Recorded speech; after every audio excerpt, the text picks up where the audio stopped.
जी दोस्तों नमस्कार।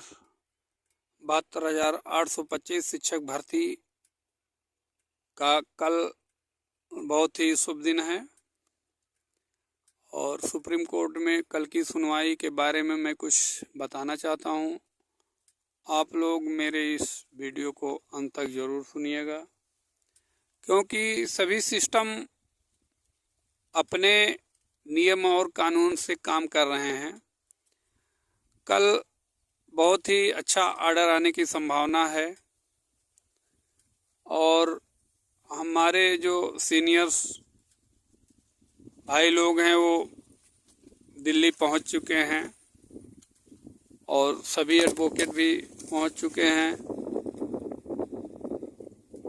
कुछ एडवोकेट बाहर से आते हैं, सब लोग इकट्ठा पहुंच चुके हैं। संभवतः शाम को एक बहुत अच्छी मीटिंग चलेगी और किसी को ये नहीं कहना है कि आप नहीं जाओगे, हम नहीं जाएंगे, कोई एक लोग रहेंगे। वहाँ पर सब लोग रहेंगे, सब पूरा मान के चलिए। जहाँ पर सुनवाई होगी 1:30 बजे वहाँ पे सब लोग विद्यमान रहेंगे और अपने अपनी बात रखने के लिए सब लोग बहुत मुस्तैदी से, पूरी तैयारी से कि सरकार कौन सी बात रखने जा रही है, सरकार भर्ती करेगी कि नहीं करेगी, उन बातों को लेकर के भी मुद्दे पर बात होगी। अगर सरकार कुछ हिला हवाली करती है तो उनके खिलाफ में बोलने के लिए हमारे एडवोकेट्स लोग तैयार रहेंगे। सब लोग बोलने के लिए अपनी अपनी बात सब लोग रखेंगे, ठीक है। और कल बहुत बड़ा ऑर्डर आने का संभावना एकदम प्रबल है। और मैं एक बात बता दूं, सुनने में जो आ रहा है, जो याची 25 जुलाई 2017 से पूर्व के हैं, सर्वप्रथम उन्हीं को वरीयता में रखा जाएगा, ठीक है। उन पर विचार होगा, उसके बाद फिर जो होना होगा होगा। और ऑर्डर का मामला सिर्फ BED-TET 2011 से है, यानी जो 11 में विज्ञापन आया था उसी से मतलब है। वो विज्ञापन TET मेरिट के आधार पर ही था। दूसरे किसी मुद्दे पर बात होने की कोई भी गुंजाइश नहीं बन रही है। और जो भी ऑर्डर आएगा, जो भी जजमेंट आएगा, उसको मैं आप सबको जल्द से जल्द बताने की कोशिश करूँगा, क्योंकि जो नए बच्चे हैं वो लोग भी अपना अपना वकील लेके कल पहुंचेंगे। मैं बार बार कह रहा हूं कि अपनी लड़ाई स्वयं लड़िए। जानते हैं पिछली सुनवाई के पहले तक 190 आईए दाखिल हुई है। एक्सेप्ट हो ना हो वो अलग बात है, लेकिन लोगों ने अपना अपना ग्रुप बना करके 190 आईए दाखिल हुआ है। उस पर भी कल जो होना होगा होगा। और उसके बाद भी इस बीच में तमाम आईए दाखिल हुआ होगा, उस पर भी कल बात होगा। लेकिन जज साहब तो एक बार कह चुके हैं कि हम कोई नया कंटेम्प्ट नहीं एक्सेप्ट करेंगे, फिर भी लोग लगे हैं। ईश्वर की महिमा कोई जानता नहीं है कब कहाँ क्या हो जाएगा। तो कुछ लोग नए लोग भी कल पहुंच रहे हैं। अपनी लड़ाई, अपने हक की लड़ाई लड़ने का अधिकार सबको है। और एक बात जान लीजिए, जितने लोग 2011 में आवेदन किए थे उनको प्रूव करना पड़ेगा कि मैं आवेदन किया था। अब प्रूव करने के लिए जिला वाले भैया डाटा क्यों देंगे? वो क्यों कहेंगे हम हमारे यहाँ इनका फार्म आया है? आपको प्रूव करने के लिए आपके पास बस मात्र एक ही ऐसा सबूत है जो आप दिखा के कह सकते हैं कि हमने इस जिले में आवेदन किया था। वो है रजिस्ट्री का जो आपको रसीद मिलती है, दूसरा कुछ है नहीं। और उस रसीद में जब आपने आवेदन किया है, लास्ट डेट के पहले का डेट होना चाहिए। वही एकमात्र साधन है, नहीं तो आप कुछ नहीं कर पाओगे। आपको प्रूफ करना होगा।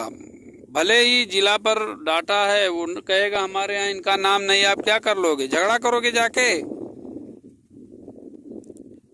अब मानिए सुप्रीम कोर्ट ऑर्डर मान लो दे दिए, उस सूची में नाम है, लेकिन पता चला आप उस सूची में नाम है, इस जिले में आपने आवेदन ही नहीं किया है। तो उसी मेन वही मतलब मेन साबूत है उसी से ये क्लियर होगा कौन 11 का है कौन 12 का है। और 12 वालों पर तो विचार बिल्कुल होगा ही नहीं, क्योंकि जज महोदय ने बार बार कहा है कि मेरा मतलब सिर्फ 30-11-11 विज्ञापन से है और किसी से मेरा कुछ लेना देना नहीं है। उसमें के जितने अभ्यर्थी 25 जुलाई 2017 से पूर्वयाची बने हैं और गूगल फॉर्म भर रखे हैं उन पर विधिवत विचार होगा और कल की सुनवाई में यही होगा। कल की सुनवाई संभवतः बहुत ही अच्छी तरह से होगा और जो भी ऑर्डर जजमेंट आता है मैं आप सबको टाइम से बता दूंगा और हमारे लोग वहां पर पहुंच चुके हैं। पल पल का खबर देता रहूंगा, आप लोग परेशान बिल्कुल ना हो। और मैं एक बात बता दे रहा हूं, धैर्य बनाए रखिए, जो भी होगा सबके लिए सेम होगा, सबके लिए मीन्स 2011 टीटी वालों के लिए। ऐसा कुछ नहीं है कि कुछ लोगों के लिए अलग होगा कुछ लोगों के अलग होगा। कितनी भी लिस्ट जाए कितनी भी सूची जाए उससे कुछ नहीं, जो भी ऑर्डर होगा सबके लिए समान होगा। और सब मिला जुला के लगभग 22 से 25 हजार के बीच याची ऐसे मिल रहे हैं लगभग जो सभी मानक को पूरा कर रहे हैं। सभी मानक में मतलब वो 2011 विज्ञापन में आवेदन किया है, उसका बीएड का रिजल्ट अंतिम डेट के पहले का है, यानी वो बीएड भी पास है, टीटी भी क्वालिफाई है, सभी मानक को पूरा कर रहा है। इतने लोग हैं। अब इतने लोगों पे विचार क्या होगा, कल सरकार की भी टीम वहाँ पर रहेगी, क्या प्रस्ताव रखते हैं। और जज महोदय ने तो कहा ही दिया है नोडल अधिवक्ता को आप भर्ती का श्रेय ले लीजिए। सरकार से बोली है कि आप मुख्यमंत्री से बात करिए, प्रमुख सचिव से बात करिए, इनकी व्यवस्था आपको करनी ही पड़ेगी। अगर आप नहीं करेंगे तो हमें सब चीज़ पता है, मैं तो व्यवस्था करूंगा ही। तो सुनवाई बहुत ज़बरदस्त होगी कल और कल के सुनवाई से बहुत अच्छा निर्णय आने की संभावना है। आप लोग धैर्यपूर्वक अपने अपने स्थान से जानकारी प्राप्त कर सकेंगे। चैनल से जुड़े रहिएगा, जैसे जैसे जो जो खबर आएगा मैं आपको तुरंत बताने की कोशिश करूंगा।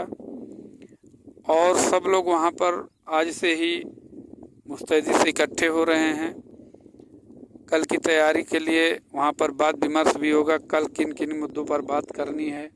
वहाँ पर ऐसा कुछ नहीं होगा कि केवल 16,000 या 14,000 या गूगल वालों के लिए बात होगी।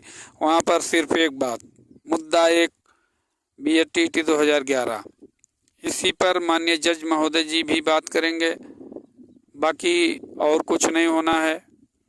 साफ साफ जो भी होगा साफ होगा, ऑर्डर भी आएगा वो निष्पक्ष और साफ सुथरा आएगा। उसमें ऐसा कुछ नहीं रहेगा कि सरकार के ऊपर छोड़ा जाए। उसमें ऑर्डर जो होगा ऐसा होगा कि ये भर्ती आपको करके इतने दिनों में आना है। ठीक है, जो भी टाइम मिलेगा। हो सकता हो इनको वहाँ से जो याचियों की सूची हो मिलान करके प्रत्यावेदन मांगने की प्रक्रिया के द्वारा उसके बाद लोगों का फाइनल करें। जो कुछ भी होगा इनको करना ही होगा। ठीक है। और एक बात, कल सब लोग वहाँ पर पहुँचेंगे, कहाँ पे, सुप्रीम कोर्ट में। माननीय सुप्रीम कोर्ट के आदेशानुसार जो भी आदेश आता है उसको आप लोग धैर्यपूर्वक एक्सेप्ट करिएगा। और ऑर्डर क्या आएगा कैसे आएगा वो तो आप लोग जान ही रहे हो। जज साहब खुद हम लोगों की तरफ से सरकार से लड़ रहे हैं, उसमें दो राय नहीं है, आप लोग जान ही रहे हो। बाकी कुछ बचा नहीं है, अब क्या बताना है। अब जो भी होगा कल होगा। कल तक के लिए अब हम अपनी बात को विराम करते हैं। जय हिंद, जय भारत।